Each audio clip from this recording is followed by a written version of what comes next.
ঈদের আগে চড়া সবজির বাজার, ঊর্ধ্বমুখী মশলা ও মুরগির দামও। ঈদের আগ মুহূর্তে এসে চাল ও সবজির দামে বিপাকে ফেলেছে সাধারণ মানুষকে।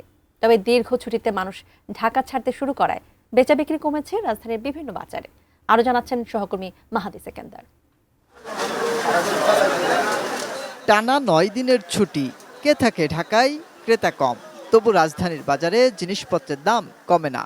ঈদের দিনের পণ্য সেমাই, চিনি, নুডলস, পোলাওয়ের চাল প্রায় আগের দামে বিক্রি হলেও বেড়েছে মশলার দাম। গরম মশলার বাজারে উত্তাপ ছড়াচ্ছে সাদা এলাচ, দাম বেড়েছে জিরা ও লবঙ্গেরও। জীবনের সব আয়োজন এখানে একসাথে।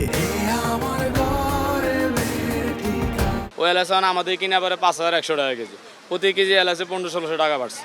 সবজির দামও চড়া। করলা ৮০ থেকে ১০০ টাকা, পটল ৮০ টাকা, পেঁপে ৪০ টাকা, গাজর ৩০ ও টমেটো মিলছে ২৫ টাকা কেজি দরে।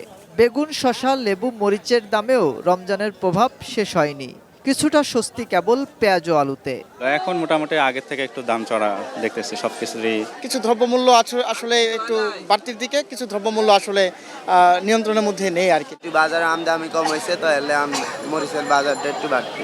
গরু ও খাসির মাংসের দাম আগের মতোই, তবে ঈদের হাওয়ায় কেজিতে ২০ থেকে ৩০ টাকা বেড়েছে ব্রয়লার এবং সোনালী মুরগির দাম। মুরগির দাম বাড়তে, আবার সোনালী বেচতে যে আপনার ওই গত সপ্তাহে বেচি ৭০ থেকে ৮০ টাকা, আজকে বেচেছি ৩০০ থেকে ৩১০ টাকা। ছুটি শেষে সরবরাহ বাড়লে বাজার সহনীয় হতে পারে বলে জানিয়েছেন সংশ্লিষ্টরা। মাহাদি সেকেন্দার, এটিএন নিউজ, ঢাকা।